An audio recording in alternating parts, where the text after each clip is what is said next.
Okay, let's take a really quick tour of Microsoft Word. Now I'm using Windows 8, so I can use the search function to find Word 2013, click it to launch it, and I can now make a blank document by double clicking.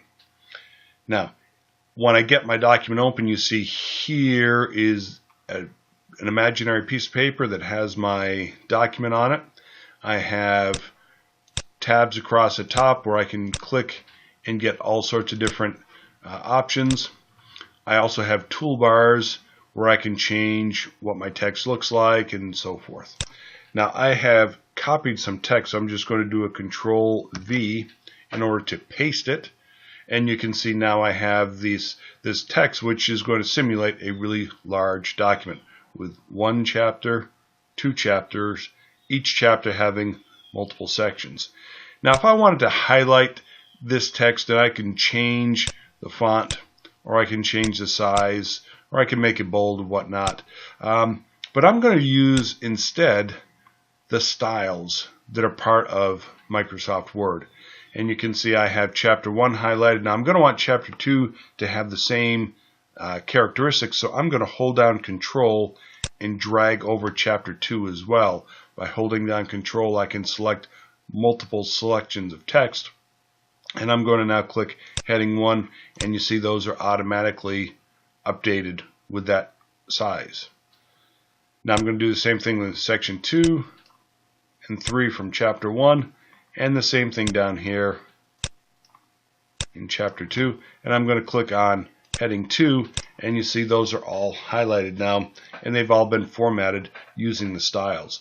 Now that's a really good idea to use those styles, because if people who are looking at your documents are using text reading software that will actually read the document to them, then these headings do allow the person to more easily navigate the document using text readers. So that's a really good idea. Plus it saves you some time of trying to go through and always get the same formatting. Now, let's take a look at another couple of options here. You see, here's my text for chapter 1, blah, blah, blah. If I decide that I want that centered, what a lot of people will do is click at the beginning of the line and then use the space bar in order to move the text over. Now, I'm going to turn on this icon here, which is the non-printing characters, and you can see that I have added a whole bunch of dots in there, a whole bunch of spaces. That can confuse Microsoft Word later on. So I'm going to turn that off. I'm going to backspace to get rid of all of those spaces. And now I'm going to highlight this text, and I'm going to use the centering option here. Now you see that text is centered, and it's going to be a whole lot easier for me to print this, and I'm less likely to have formatting errors later on. Okay, now I'm going to highlight that text, and I'm going to left align it again, and I'm ready to go. Now, if I've gone through and spent some time working with my document and I'm ready to save it, I'm going to go to File. Now, this is the first time that I have done anything with my document. This is a brand new document. I haven't saved it yet. So if I do a save or a save as, it's going to be the same thing.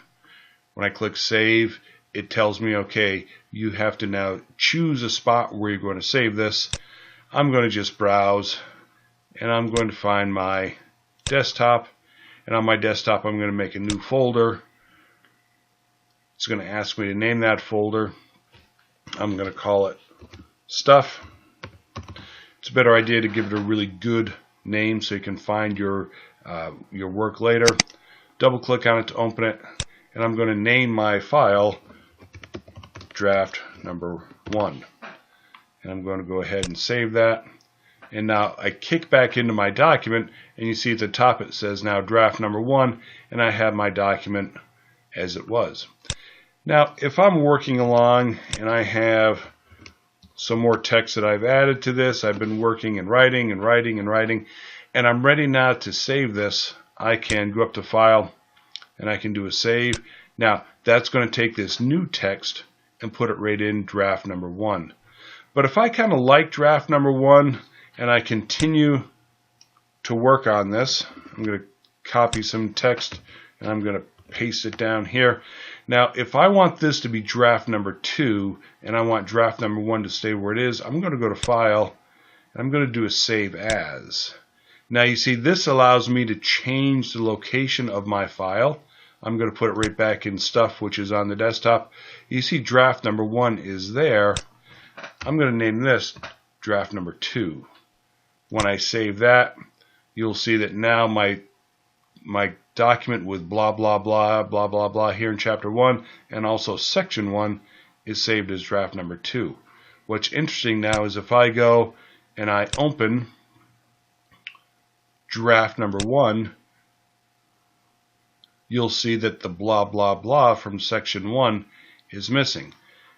This is what draft number 1 looks like. This is what draft number 2 looks like. So I actually have 2 different copies of my file, one that is more complete than the other. So this is Microsoft Word. Learn how to use the toolbars to do formatting, use styles. Spend some time messing around with what's under all of these tabs, because you can make some really interesting documents and you can really do a lot to increase your productivity using Microsoft Word. Thanks.